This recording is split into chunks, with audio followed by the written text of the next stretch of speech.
Daiane, nós vamos voltar ao tema da internação do presidente Jair Bolsonaro, não para fazer nenhum tipo de espetáculo, que é o que ele quer, né, espetáculo midiático com a doença, mas tentar entender um pouco, conversar com o médico, porque ontem a gente não tinha uma pessoa capacitada tecnicamente para nos ajudar aqui, a gente ficou no noticiário, né, atrás das informações. Doutor Arruda Bastos, né, que já participou algumas vezes aqui com a gente, lá do Ceará, o médico da Associação dos Médicos pela Democracia, um médico progressista, sempre combateu do lado também dos progressistas, mas é um médico, tecnicamente conhece do assunto também. E oncologista, né, Daiane? Exatamente, cirurgião e oncologista.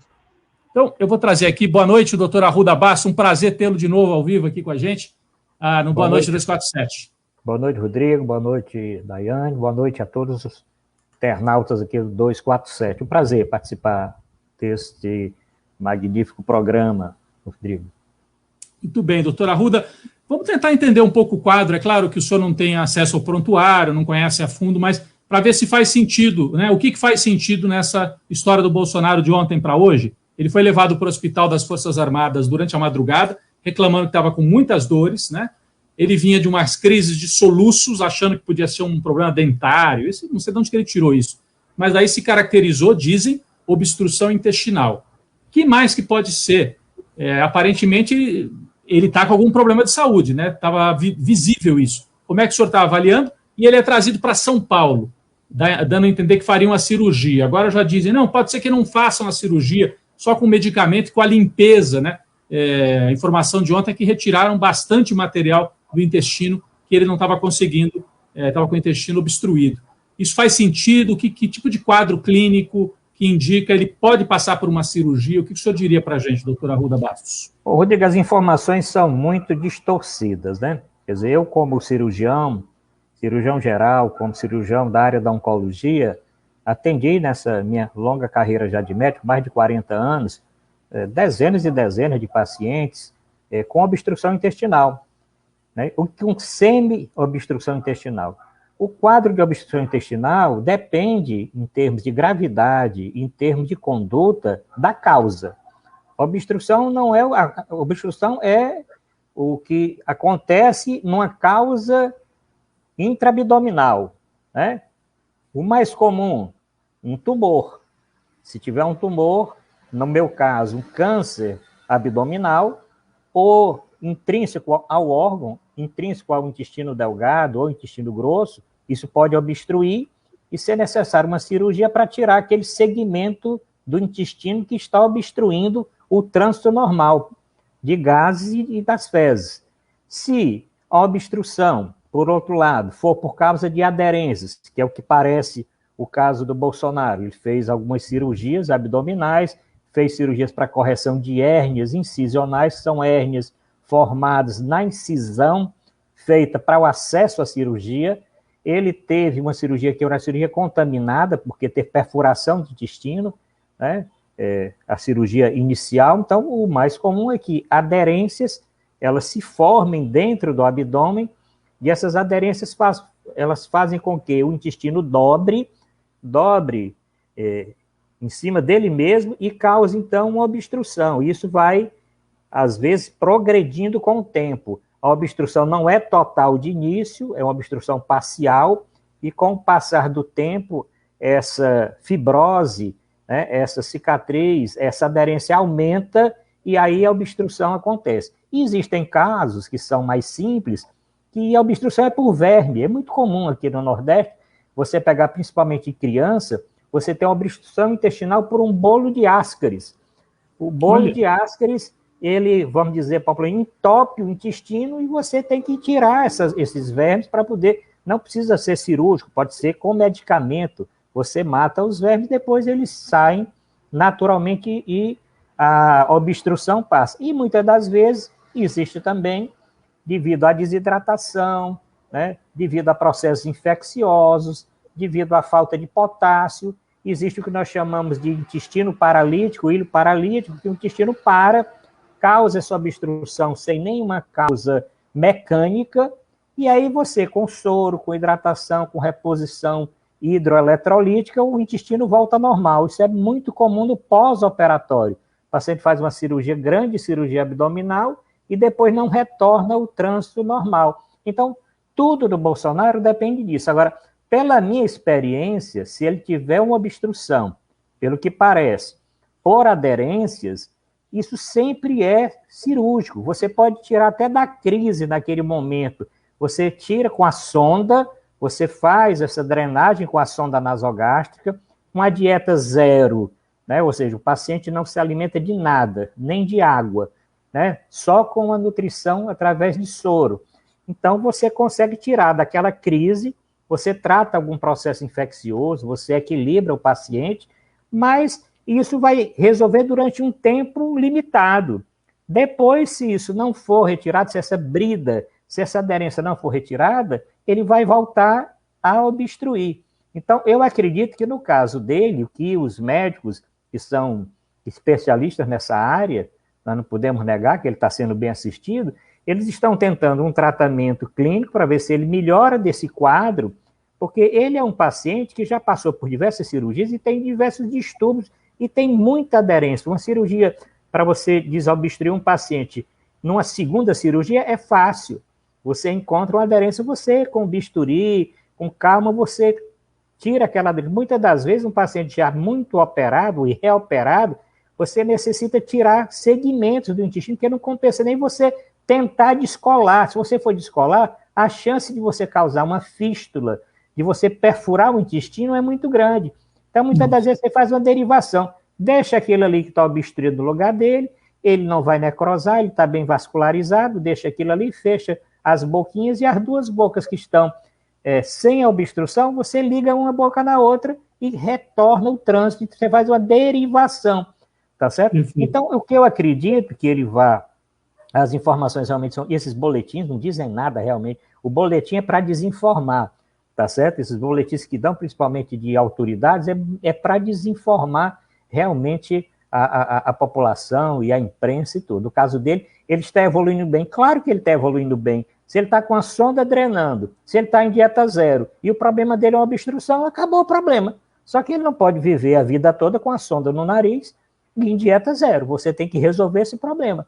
E você só pode resolver se você fizer uma intervenção para desobstruir, né? Então, o que eu acredito é isso. Vamos tentar compensar e aí avaliar se é o momento agora, se ele retorna e depois tem condição de fazer, porque ninguém sabe também que exame ele fez. Ele fez um trânsito intestinal, ele fez uma colonoscopia, pelo que se sabe, por causa do soluço, ele fez uma endoscopia digestiva alta, ou seja, ele fez uma endoscopia que foi até o duodeno, mas não tem obstrução até o duodeno, tá certo? Não existe essa obstrução, não sei que se ele tivesse um câncer gástrico, tá certo? Uma úlcera perfurada no duodeno, então a causa poderia ser por causa dessas duas coisas, mas a condição de obstrução, normalmente ela é mais no intestino delgado ou no final do intestino grosso, já no sigmoide, que é antes do reto, porque são regiões que são mais móveis e podem torcer e podem obstruir com mais facilidade. Não na parte fixa do colo ascendente,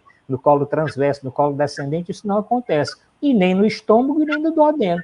Agora, o problema é o seguinte, esse acompanhamento médico dele foi muito, assim, pelo que eu considero, uma pessoa com soluço durante mais de 5 dias, como ele estava, tinha que imediatamente você procurar a causa, porque existem causas que são banais, pode ser o estresse, pode ser a alimentação, pode ser uma irritação simples, mas pode ser uma obstrução grande. Outra coisa, existem causas obstrutivas que são extremamente graves, como é o caso de uma trombose mesentérica, que são os vasos que levam o sangue para o intestino, que se você não fizer a cirurgia, você pode perder uma parte grande do intestino por necrose.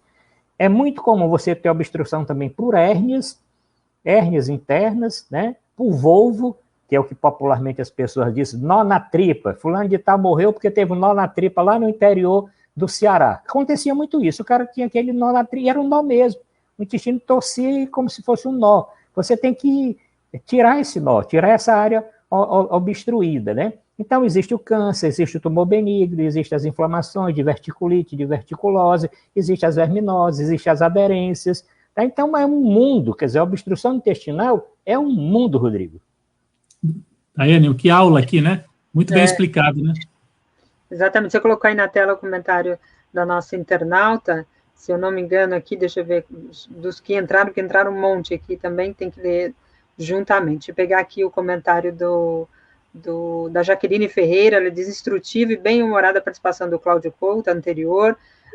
A T. Carlos Souza, ele diz, o programa falando só sobre a direita, aí não dá, não é sobre a direita que a gente está falando, estamos falando do Brasil, né? A Reginalíssima, Pacheco é caldo de bila e chá de chuchu, diz ela. Maria Celina Pereira de Carvalho, quem governa o Brasil? Ocioso está despachando do hospital? A Maria de Fátima Pimenta, eu acho que ele teve um ilio, espero eu que esteja correto aqui, paralítico. Ilho paralítico. Ilho paralítico. Ilho paralítico. É quando falta exatamente, principalmente o potássio, né? Um desequilíbrio hidroeletrolítico. Tendo o ilho paralítico, é muito comum no pós-operatório, é fácil de você tratar. É fácil ele ser diagnosticado, porque você escuta o abdômen, não escuta peristaltismo, você faz o tratamento, bota no soro e o paciente volta a funcionar. Então, isso que ela tem sentido, mas eu acho que não é comum num paciente que não foi operado recentemente ou no pós-operatório imediato. Uhum. Ela completa aqui dizendo que é um êxtase de líquido no estômago que foi drenado pela sonda nasogástrica, diz ela aqui. É uma estase, né? Ela está dizendo que é uma estase, ou seja, uma paralisação desse líquido que foi drenado por essa sonda. Claro, se você bota uma sonda, ela tem uma finalidade. É você sugar aquele conteúdo que não está indo para frente. E aí, quanto mais distante for a obstrução, você pode ter esse líquido diferente. Se a obstrução for muito baixa no intestino, você vai ter fezes. Você vai conseguir aspirar fezes. Se essa obstrução for alta, você vai aspirar o líquido digestivo, tá certo? O ácido digestivo, o suco pancreático, é um outro tipo de... Então, só pela sonda, você pode dar o diagnóstico do local onde está obstruído. Doutor, uma dúvida que eu fiquei, eu vou aproveitar, Daiane, a Jaqueline Ferreira também tem a mesma dúvida. Doutor Arruda, provém, ou seja, faz sentido a informação de que uma desobstrução ocorra por sonda nasogástrica? O que o senhor estava explicando é que a sonda nasogástrica vai até o estômago ou até o começo do intestino, mas não vai para as partes mais profundas, vamos dizer assim, do intestino. Então, por essa sonda não daria para desobstruir, foi a sua explicação, eu entendi assim na sua fala, não é isso? Não dá para desobstruir. Essa sonda dá para dar conforto ao paciente e aspirar o líquido que está parado, que não consegue ir para frente, porque esse líquido parado ele vai cada vez aumentar mais. Então, quando você esvazia esse líquido, você dá mais conforto ao paciente. Se for um distúrbio de menor gravidade, como eu falei, esse distúrbio hidroeletrolítico, desidratação, processo inflamatório que você possa usar antibiótico, então você pode ter um resultado satisfatório. Agora, um paciente operado como Bolsonaro, eu não tenho dúvida, se ele está realmente com isso, tá certo? Ele tem uma aderência grande, tá certo? No segmento intestinal, tá certo? E isso só vai ser resolvido definitivamente se ele fizer intervenção cirúrgica. O médico não está querendo fazer, porque a intervenção cirúrgica num paciente que já foi aberto várias vezes, eu vou dizer popularmente aqui, é um abacaxi para o cirurgião. Mesmo o cirurgião mais preparado, é uma cirurgia que tem seu risco. Você fazer uma cirurgia para desobstruir de um paciente que não tem tantas aderências, é uma cirurgia facílima, você faz em meia hora, você resolve o problema. Agora, com o abdômen todo congelado, é a mesma coisa que você operar uma senhora, que é outra causa de obstrução,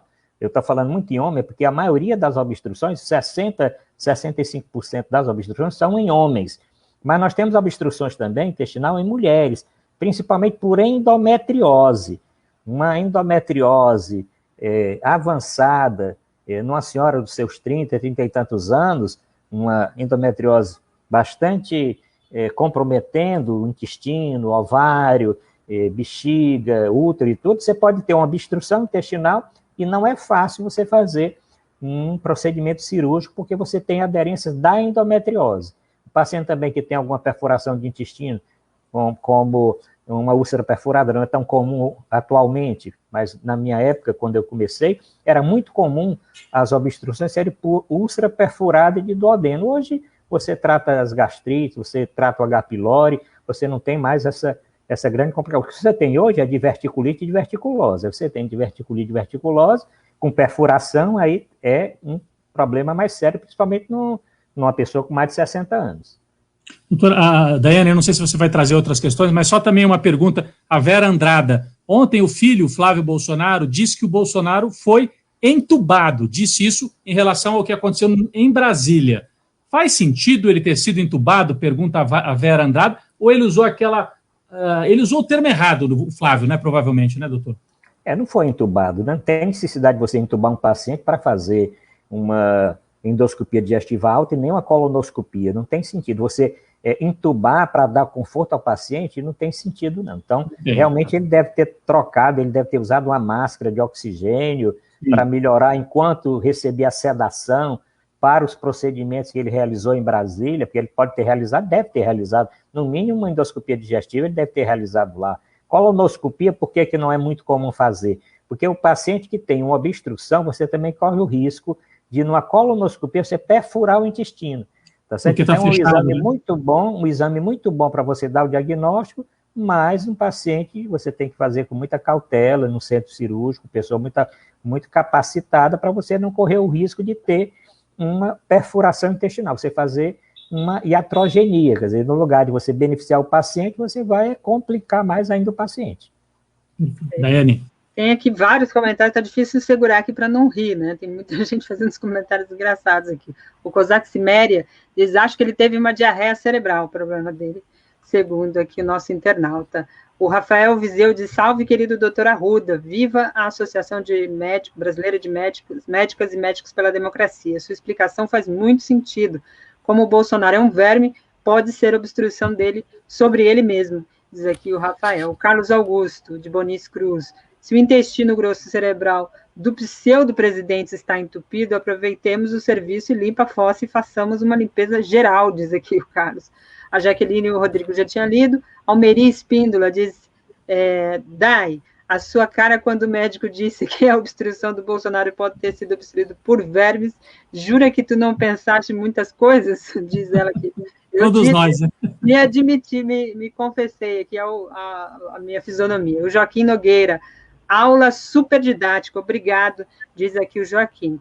Doutora Arruda, eu queria, antes de finalizar a nossa conversa, falar um pouco sobre a vacinação. A gente tem assistido aí a CPI, as pressões têm ajudado a avançar, ainda a passos lentos, mas avançar nos estados a vacinação e também o número de leitos ocupados pela Covid também diminuir em alguns estados. Como é que o senhor analisa esse progresso, ainda que lento, mas que tem acontecido aí em diversos estados, e o que o senhor acha que pode avançar ainda mais? Eu tenho preocupação com essa variante Delta, tá? Eu estou preocupado porque já existe essa transmissão interna no Brasil e nós sabemos o estrago que essa variante fez na Índia, né? Então nós temos uma certa preocupação. E também do comportamento dela com relação às nossas vacinas, né? Tanto que alguns estados estão antecipando a segunda dose, principalmente a segunda dose da AstraZeneca, a segunda dose da Pfizer, e já há estudos demonstrando que uma dose só dessas duas vacinas não dão uma imunidade boa contra essa variante, mas já duas doses, essa imunidade já é bem efetiva. Aqui no Ceará, todas as pessoas estão sendo chamadas, convocadas 2 meses antes para tomar a segunda dose da Pfizer e da AstraZeneca. Essas doses só iriam ser feitas daqui a 3 meses, estão sendo feitas com 2 meses, né? Então essa orientação é válida. Agora, não tenho dúvida que nós estamos numa situação melhor do que em outras oportunidades que eu participei do Boa Noite 247, por conta exclusiva das vacinas. Porque se nós fôssemos contar com a utilização de máscara de forma efetiva, ainda está muito a desejar, isolamento social, a parte toda do governo, Ministério da Saúde, nós continuaríamos no mesmo toque. Agora, como nós avançamos na primeira dose, não só com a Coronavac, com a AstraZeneca, com a Pfizer, com a Janssen, essas vacinas que entraram, e nós estamos chegando aí a 40%, 45% em primeira dose dos brasileiros e 15% de 2 doses, isso, se continuarmos acelerando, nós podemos livrar um pouco a possível terceira onda Agora, ainda com essa preocupação, tá certo? E aí nós temos que dar, tem 40 pacientes sendo acompanhados em São Paulo, mais 30 no Rio de Janeiro, outros acompanhados em outros estados, para nós observarmos como essa variante vai se tornar uma variante dominante ou não em alguns estados e no Brasil, tá certo? Porque uma coisa é você tomou as vacinas para o Coronavac original, né? Primeiro vírus, e essa modificação toda que está surgindo. Agora, preocupação, quem tomou a primeira dose, não deixe, isso eu tenho dito, não deixe de tomar a segunda dose. Não deixe de tomar a segunda dose. E eu acredito, uma orientação, que eu acho que o Ministério da Saúde deveria dar, é que antecipe a vacinação de segunda dose, quem tomou AstraZeneca e quem tomou Pfizer, para que essas pessoas estejam mais cobertas. E uma notícia de hoje, né, que o governador de São Paulo anunciou que está novamente com a Covid-19, né, mostrando o seguinte, que nenhuma vacina ela vai evitar que aqui e acolá apareça alguém que tomou a vacina e que está apresentando sintomas da doença. Agora, 99% destas pessoas vão ter uma doença muito leve, não vão precisar de hospital e nem vão precisar de UTI. Vão ser raras pessoas que tomaram 2 doses e vão precisar de internação, de UTI e etc. Mostrando o seguinte, que todos os trabalhos feitos até hoje de terceira fase estão sendo confirmados agora nessa 4ª fase. Na prática estão sendo confirmados. Só quem não quer ver é aquelas pessoas que são negacionistas e que aproveitam um momento desse para dizer que a vacina realmente não funciona. E não é verdade, né? Eu citei, eu acho que no programa de vocês, que aqui no Ceará, o ano passado, na primeira onda, nós chegamos a ter, num hospital só, 40 médicos afastados por Covid, e alguns em UTI e alguns morreram. Nesse período agora, os médicos começaram a vacinar no dia 19, 18 de janeiro, tomaram a sua segunda dose em fevereiro, isso desapareceu. Se você chega no hospital, qual é o médico que está afastado aqui, o enfermeiro? Você procura e cata para encontrar alguém. Claro que aqui você vai encontrar alguém que teve uma doença leve. Quem está na UTI, de profissional de saúde, também, muito raramente. E no início da doença, quando não existia vacina, isso era o que rolava, eram os médicos que eram as grandes vítimas, os enfermeiros, os fisioterapeutas, os profissionais de saúde de uma forma geral. Então, provando que as vacinas funcionam, Coronavac funciona e todas elas funcionam dentro dos percentuais que foram estudados. Perfeito. Queria agradecer demais as explicações, né, Daiane? O doutor Arruda Bastos já veio várias vezes aqui para falar da pandemia. Hoje trouxemos e convidamos para que ele falasse da especialidade dele, né? Ele é um cirurgião e falou com muita didática aqui sobre o quadro provável do presidente Bolsonaro. Podem ser várias hipóteses para essa obstrução, desde câncer até essas aderências, talvez a mais provável, aderências em função das outras cirurgias. E nesse caso, não há como escapar, ele vai ter que fazer uma cirurgia. Pode ser que demore um pouquinho, que estão fazendo aí a limpeza, estabilizando melhor, para depois sim fazer a cirurgia. Não vai ter como escapar da cirurgia. A explicação do doutor Arruda Bastos. Doutor Arruda Bastos, obrigado mais uma vez pela sua presença. Foi um prazer ouvi-lo aqui, com muita didática e muita simpatia sempre aqui atendendo os nossos internautas. Obrigado, hein? Eu que agradeço o convite, Rodrigo, agradeço o convite, Daiane, e coloco, como sempre, à disposição para esclarecer o que for necessário, falando para os médicos do Brasil que procurem a nossa entidade, a Associação Brasileira de Médicos e Médicos da Democracia, e façam a sua inscrição. Inclusive, nós assinamos, tá certo, o super pedido de impeachment. A sétimo signatário do super pedido de impeachment foi exatamente a Associação Brasileira de Médicos e Médicos pela Democracia. Eu, inclusive, assinei pela associação, o 7º a assinar esse super pedido de impeachment. Pena que não tem assim, uma expectativa que ele, pelo menos no momento, corra célere na Câmara dos Deputados. Obrigado a todos e até a próxima. Tchau, tchau. Obrigado. Bom demais ouvir o doutor Arruda Bastos, né, Daiane? Sempre com muita categoria para explicar as coisas aqui também, né? Exatamente, didático, tranquilo, não atropela o pensamento e a lógica, a gente vai acompanhando ele com a lógica, quase um professor, né? Seria um ótimo professor para ensinar, porque a gente não ficaria com medo do que ele ia explicar e como é que eu ia estudar isso depois em casa. Os melhores professores é aquele que te ensina em sala de aula, aquele professor que tem que ir para casa para entender, esquece porque não deu certo. Rodrigo, tem muita gente comentando aqui essa situação, muitos comentários nos nossos chat aqui, e também no nosso superchat, eu já tinha lido alguns aqui. Vamos chamar o Mário, e certamente vai chegar aqui com mais informação para a gente complementar aqui a noite de